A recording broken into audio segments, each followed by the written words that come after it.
নমস্কাৰ সকলোকে পুনৰ স্বাগতম জনাইছো আমাৰ অন্য এটা জব ইনফৰমেটিভ ভিডিঅ'লৈ। আজিৰ ভিডিঅ'টোত আপোনালোকৰ বাবে খুব এটা ভাল খবৰ লৈ আহিছো, কাৰণ আপোনালোকৰ বাবে পুনৰ SBIৰ ফালৰ পৰা নটিফিকেশ্যন আউট হৈ গৈছে। যদি আপোনালোক ইণ্টাৰেষ্টেড আৰু এলিজিবল হয়, সকলোৱে এপ্লাই কৰি ল'ব পাৰিব। যিসকলে SBIৰ ৰিক্ৰুইটমেণ্টৰ বাবে অপেক্ষা কৰি আছিল, তেওঁলোকৰ বাবে খুব এটা ভাল অপৰচুনিটি আহি পৰিছে। আপোনালোকে সকলোৱে এই পোষ্টকেইটাৰ বাবে এপ্লাই কৰি ল'ব পাৰিব। যদি আপুনি SBIৰ ৰিক্ৰুইটমেণ্টৰ বাবে এপ্লাই কৰিব বিচাৰে, তেনেহ'লে সকলোখিনি তথ্য আপোনালোকে এই ভিডিঅ'টোত লাভ কৰিব পাৰিব। গতিকে ভিডিঅ'টো শেষলৈকে চাই থাকক, আৰু যদি চেনেলটোলৈ প্ৰথমবাৰৰ বাবে আহিছে, তেনেহ'লে চেনেলটো ছাবস্ক্ৰাইব কৰি কাষতে থকা বেল আইকনটো প্ৰেছ কৰি ৰাখিব। আমি এনেধৰণৰ জব ইনফৰমেটিভ ভিডিঅ'সমূহে এই চেনেলটোত আপলোড কৰোঁ। যদি আপুনি প্ৰতিদিনে এনেধৰণৰ জব ইনফৰমেটিভ ভিডিঅ'সমূহ পাই থাকিব বিচাৰে, তেনেহ'লে আমাৰ চেনেলটোৰ লগত সংযুক্ত হ'ব পাৰে। তেনেহ'লে আহক দেৰি নকৰি আজিৰ ভিডিঅ'টো আৰম্ভ কৰোঁ।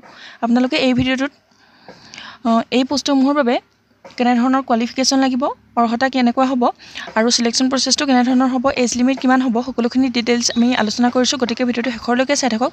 তেনেহ'লে আহক আমি এই পোষ্টকেইটাৰ এটা অভাৰভিউ চাই লওঁ। আপোনালোকৰ SBIৰ স্পেচিয়েলিষ্ট অফিচাৰ ৰিক্ৰুইটমেণ্ট 2025 ইতিমধ্যে মুকলি হৈছে। ইয়াতে 63টা পোষ্ট আপোনালোকে দেখিবলৈ পাব। ক্ৰেডিট এনালিষ্ট অফিচাৰৰ পোষ্ট ইতিমধ্যে মুকলি হৈছে। অৰ্গেনাইজেশ্যন নেম দিয়া হৈছে ইয়াতে ষ্টেট বেংক অফ ইণ্ডিয়া বা SBI বেংকৰ ফালৰ পৰা নটিফিকেশ্যন আউট কৰি দিছে, আৰু লাষ্ট ডেট ইয়াতে দিয়া হৈছে 15/10/2025। আপোনালোকে অক্টোবৰৰ 15 তাৰিখলৈকে এই পোষ্টকেইটাৰ বাবে এপ্লাই কৰি থাকিব পাৰিব। আৰু টোটেল ভেকেঞ্চিজ কোৱা হৈছে 63টা পোষ্ট। আপোনালোকে 63টা পোষ্টৰ বাবে অনলাইন এপ্লাই কৰিব পাৰিব। ইয়াতে 63টা পোষ্ট মুকলি হৈছে, আৰু নেম অফ দ্য পোষ্ট হৈছে ট্ৰেড ফাইনেন্স অফিচাৰ বা MMGS2 এনেধৰণৰ পদ মুকলি হৈছে। আৰু মোড অফ এপ্লিকেশ্যন হৈছে অনলাইন। আপোনালোকে অনলাইন মাধ্যমেৰে পোষ্টকেইটাৰ বাবে এপ্লাই কৰিব পাৰিব।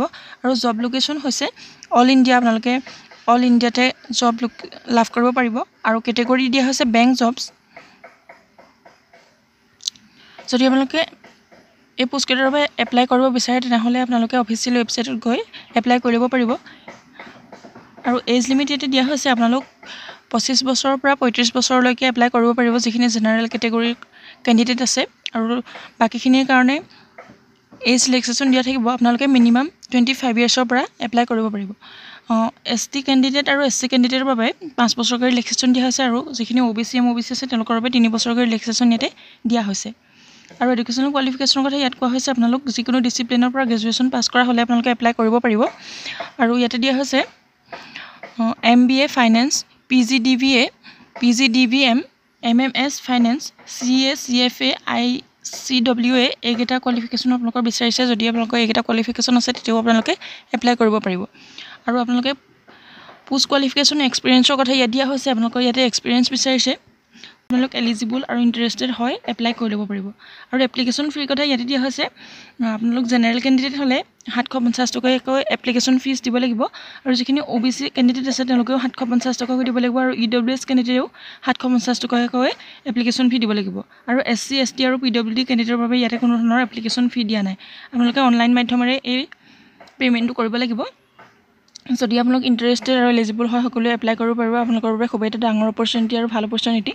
আৰু নটিফিকেশ্যন ৰিলিজ হৈছিলে ইয়াতে ডেট দিয়া হৈছে 11/9/2025 পৰা, আৰু ষ্টাৰ্টিং ডেটো 11/9/2025 দিয়া হৈছে, আৰু ক্লজিং ডেট 15/10/2025। আপোনালোকে অক্টোবৰৰ 15 তাৰিখৰ আগত এই পোষ্টকেইটাৰ বাবে এপ্লাই কৰিব পাৰিব।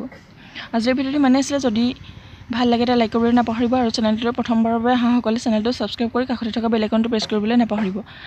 শেষলৈকে ভিডিঅ'টো চাই থকাৰ বাবে বহুত বহুত ধন্যবাদ।